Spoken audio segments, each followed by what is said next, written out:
et votre prise au pouvoir pour renégocier et rééquilibrer les contrats cadres et majeurs qui lient le Mali avec certains partenaires, en l'occurrence sur les questions minières. Allez-y, monsieur. Bonsoir à toutes et à tous. Moussa Agacharma, l'un des membres fondateurs du MNLA et chargé de communication. Permettez-moi d'abord de féliciter son Excellence pour le brillant exposé qu'il a eu à faire. C'est un exposé qui laisse croire qu'on est dans un contexte de paix et non de guerre qu'on vit actuellement au Mali. Ceci étant dit, je tiens à réaffirmer ici devant tout le monde que le mouvement politico-militaire d'Azawad s'inscrivent largement dans une recherche de paix. Nous sommes par cette paix-là et c'est ce que nous recherchons. Deuxième chose, je voudrais poser la question par rapport au respect des engagements, notamment du cessez-le-feu qu'on a signé à Kidal le 23 mai entre nous et le gouvernement malien. Parce qu'aujourd'hui, malheureusement, on voit de part et d'autre des mouvements qui ne sont forcément pas bien pour la paix et la sécurité que les uns et les autres recherchent, notamment la cohabitation qu'il y a entre l'armée malienne et certains groupes armés qui se retrouvent notamment dans la ville de Gao. Je parle de Gatia et du MAA, qui est la réponse de son Excellence par rapport à cela. Lorsque les autorités algériennes écartent plus ou moins les principaux acteurs de la négociation, la CEDEAO, l'Union européenne, voire tel ou tel pays, qui parfois nous déplaît, on se demande bien pourquoi.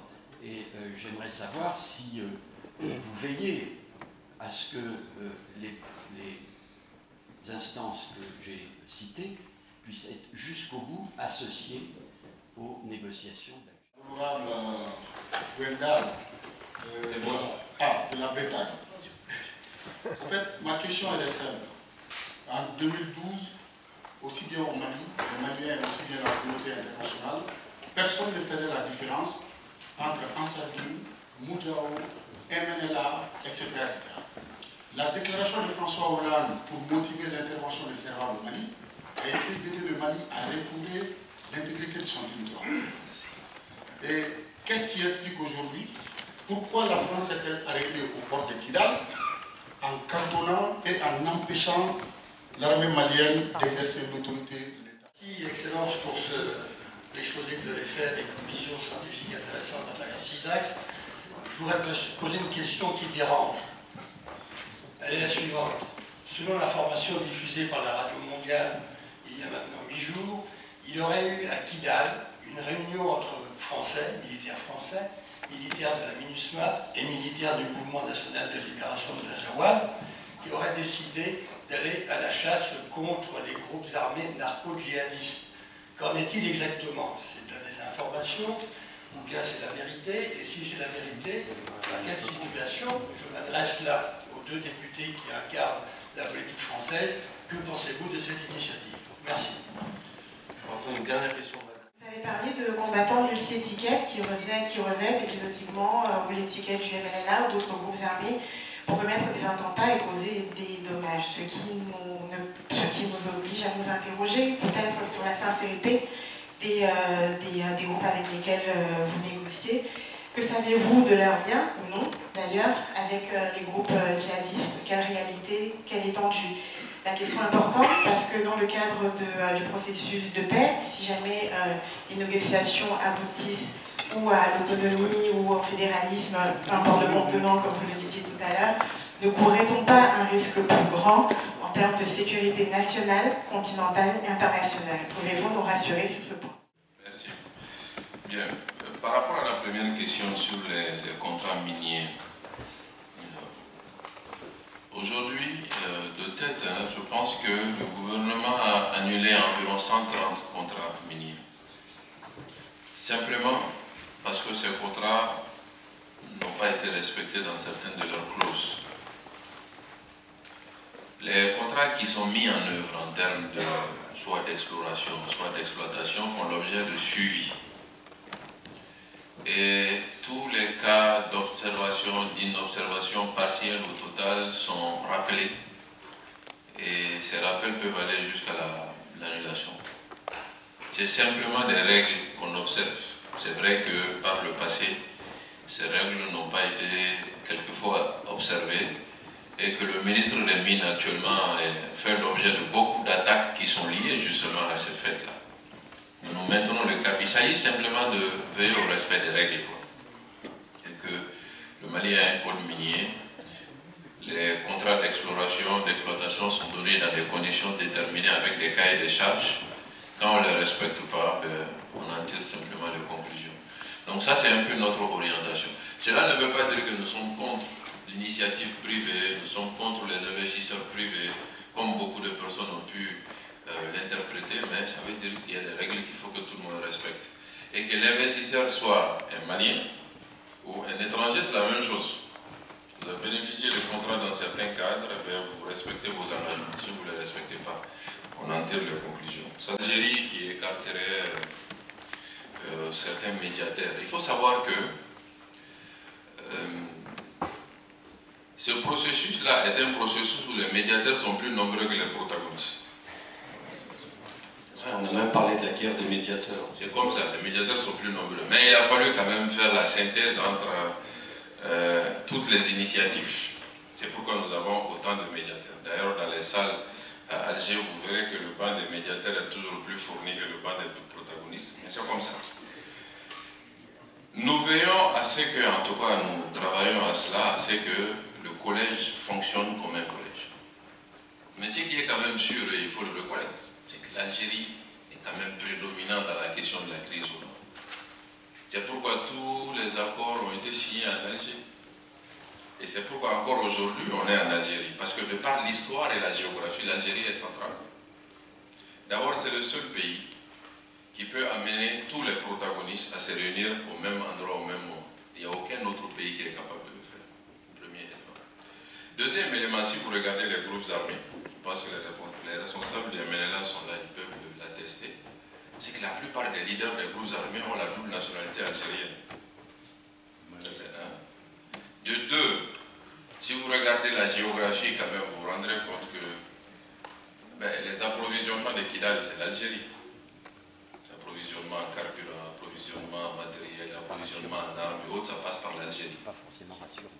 C'est pas forcément rassurant, mais c'est une réalité qui s'impose à nous.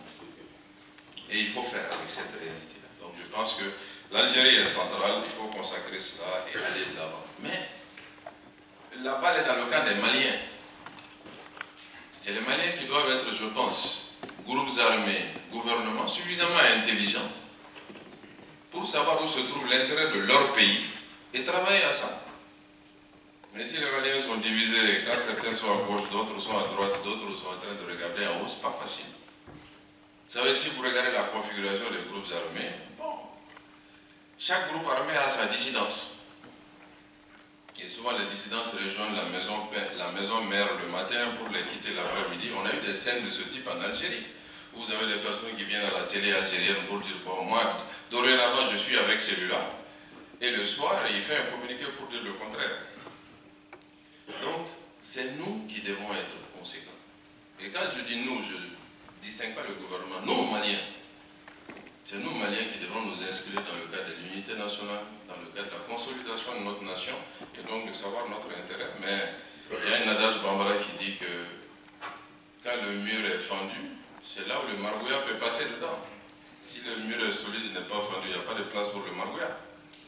Maintenant, cela m'amène à la question des groupes armés. D'abord, la première question de André, cette réunion a bien eu lieu, mais cette réunion n'est que l'illustration d'une réalité. Moi, je vous ai dit tout à l'heure que des groupes armés, MNLA, ICUA, se baladent sur le territoire national, pas seulement à Kidal, à Tombouctou, Gao, avec des ordres de mission. Et quand ils croisent la MINUSMA, ou quand ils croisent Barkhane, les ordres de mission, ça suffit pour qu'ils passent. Ça, c'est le cas aujourd'hui. Donc ça, c'est une reconnaissance. Maintenant, l'argument qui est utilisé aujourd'hui, c'est qu'ils sont signataires de la déclaration de cessation des hostilités, de la feuille de route. Donc, ils ont une existence légale qui est reconnue comme belligérant, donc on ne les attaque pas, on ne fait rien. Ben, je suis étonné de la question de Moussa. Quand il dit l'armée malienne cohabite avec des groupes d'autodéfense, il a cité Gatcha. Gatia, c'est quoi? C'est des communautés qui, pour se défendre, parce que l'armée malienne n'existait pas sur ces espaces, dès les événements de Kidal, l'armée malienne est aujourd'hui au nord, grosso modo, cantonnée. Et pour ne pas donner l'occasion à des confrontations, on a dit les militaires, vous restez dans les camps et vous ne faites des patrouilles qu'avec l'amunissement. Au moins, on est sûr qu'on ne va pas vous dire que vous avez tiré sur un tel ou un tel. Vous êtes avec l'amunissement. L'armée malienne est toujours avec l'amunissement. Il y a des communautés entières qui sont livrées à elles-mêmes. Qu'est-ce qu'on a constaté après Kidal? C'est que tous les jours, on venait enlever un et on le retrouvait égorgé, on le retrouvait avec une balle dans la tête, des élus des fois. Nous avons constaté cela. Qu'est-ce qui a été constaté aussi? C'est que lors des livraisons d'aide humanitaire, cela est une réalité. Quand l'aide arrive à Kidal, sous le contrôle du MNLA, ben, il y a une sélection entre les communautés. Certaines bénéficient de l'aide, d'autres non. Ces gens ont dit, bon, comme l'armée malienne ne nous défend pas, et que nous vivons sur le territoire, ben, qu'est-ce qu'on fait? On se met ensemble et on crée un groupe d'autodéfense, comme partout au monde, cela est fait. Maintenant, ce qui gêne le plus les MNLA, c'est que c'est un groupe d'autodéfense qui les tape dessus tout le temps. Ils veulent avancer de Kidal en Efis vers Gao. Il y a une ligne avec une ville qui s'appelle Tapankort. Cette ville, les différentes communautés d'autodéfense, les Arabes, les Imgat, se sont mis ensemble, on dit, ben nous on vit ici. Ce n'est pas une affaire du Mali, mais nous on ne vous permet pas de venir prendre là où nous on vit. C'est ce qui se passe aujourd'hui entre le MNLA et ces groupes. Ils ont attaqué plusieurs fois et ils ont reçu la réponse qu'ils méritent. Ils ont perdu plusieurs fois. Et maintenant ils disent, ah oui, si on a perdu, c'est parce que l'armée malienne est en train de les aider en dessous, mais l'armée malienne est en train de les équiper. Le Gatia, quand il a été conçu, ils nous ont demandé, nous voulons être présents à Alger en tant que groupe. On leur a dit non, vous n'existez pas. Seuls ceux qui ont signé la déclaration de cessation des hostilités ont le droit d'être là. Le gouvernement malien a dit cela. C'est ce qui fait que le Gatia n'est pas présent en tant que groupe à Alger, mais les leaders du Gatia sont arrivés à s'inscrire dans telle ou telle catégorie de groupe pour être présents en Alger. Nous ne les reconnaissons pas, nous ne les aidons pas. Mais quand l'État n'arrive pas à assurer la sécurité des gens, ben ils se défendent comme ils peuvent. Et ils sont en train de se défendre comme ils peuvent. Cela met bien l'accent sur le fait, et je pense que c'est ça le plus important, qu'il nous faut sortir de cette situation où vous avez plusieurs organisations armées sur le territoire qui se font aujourd'hui la guerre, soit pour la drogue, soit pour le passage des clandestins, soit pour les armes, pour les oui ou pour les non, y compris votre groupe, le MNLA. Il faut arrêter cette situation. Et comment on va arriver à arrêter cette situation? C'est d'aller vers un processus de paix inclusif qui va nous permettre de distinguer ceux qui ont des motivations politiques et ceux qui ont d'autres motivations. Maintenant, la question de madame, c'est est-ce que vous faites confiance à ceux-ci? Aujourd'hui, nous, on va simplement juger à l'œuvre. Sinon, les attitudes des uns et des autres sur le terrain, effectivement, pour le moins, ce sont des attitudes de défiance. Mais nous avons fait le pari de la paix. Et donc, quand on fait le pari de la paix, on discute entre nous, Maliens. Et si leur motivation, c'est le développement du Nord, je pense qu'ils doivent être en mesure d'accepter l'offre de paix qui leur a été formulée. Si leur motivation est le développement du Nord, et ça, pour le vérifier, il faut signer des accords et les voir à l'œuvre, sans armes, avec l'intelligence et avec la volonté pour développer le Nord. Mais sans paix, on ne peut pas vérifier cela. C'est pourquoi il faut aller vers un accord de paix, inclusif, global, détaillé, qui puisse permettre de savoir qui va être responsable de quoi, et donc s'il y a un problème, qui sera responsable de cette situation. C'est la seule condition pour permettre de voir qui est de bonne foi et qui ne l'est pas. Toute autre chose ne pourra pas permettre de distinguer le vrai du faux, de ceux qui mettent en avant les volontés d'irrédentisme pour simplement cacher leur ambition de trafic de drogue ou autre, parce que c'est aussi cela, malheureusement, la réalité sur le terrain. On va aller vers un accord de paix, nous espérons équilibré, et un accord de paix qui va permettre à toute personne de bonne foi qui veut travailler au développement de sa communauté, au développement de sa commune, au développement de sa région, d'avoir les moyens institutionnels, les moyens techniques, humains et financiers nécessaires pour pouvoir le faire. En ce moment, on s'assiera tous et puis on regardera ceux qui le feront ou ceux qui continueront à s'inscrire dans une autre dynamique. Et toute la communauté internationale, je pense, sera là aussi pour tirer les conclusions de cette situation. Donc voilà un peu, nous, nos orientations. Notre ambition de faire la paix et aussi le constat qui est réel, qu'il y a eu des erreurs de gouvernance au Nord, des erreurs de gouvernance imputables à l'État, des erreurs de gouvernance imputables aux élus locaux. Ces erreurs, il faut les corriger. Il faut les corriger par un accord de paix inclusif qui va consacrer l'unité du pays, mais qui va respecter toutes les diversités, toutes les communautés. Nous sommes prêts à aller dans ce sens. On verra bien ce qui va se passer dans les semaines à venir. Deux questions et deux réponses simples et rapides. La première question sur Kidal. Je ne vais pas refaire les différents épisodes, ce serait trop long. Je vais répondre de la manière suivante. La France a un principe simple. Sa mission, je l'ai dit, je le redis, c'est la lutte contre le terrorisme. La France n'a pas pour mission la sécurité intérieure du Mali. La sécurité intérieure du Mali relève du président malien, du Premier ministre, on a la chance d'être avec lui ce soir, et des autorités maliennes. La ligne de positionnement de la France à Kidal, comme partout, c'est la distinction des missions pour les uns comme pour les autres. La deuxième chose sur les négociations, pour répondre à votre question, cher monsieur, c'est aussi un principe simple qui vaut au Mali comme ailleurs. La France échange avec toutes celles et tous ceux qui peuvent concourir d'une manière ou d'une autre à la stabilité et à la paix. Voilà, c'est un principe simple.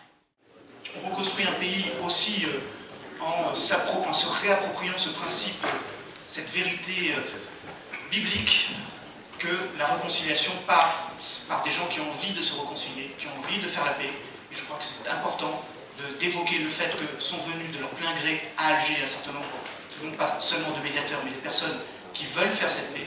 Et que je crois que c'est de notre responsabilité, nous, communauté internationale, nous, en tout cas, modestement, avec David, au niveau académique, d'offrir ce temps d'échange avec vous pour montrer que ce ne sont pas seulement des accords techniques, mais qu'on parle bien évidemment de la sécurité dans son acception la plus noble, c'est-à-dire la sécurité humaine. Je crois que c'est ça dont il est question à Alger, et j'espère que c'est comme cela que ce sera perçu. On fait toujours la paix parfois avec son ennemi.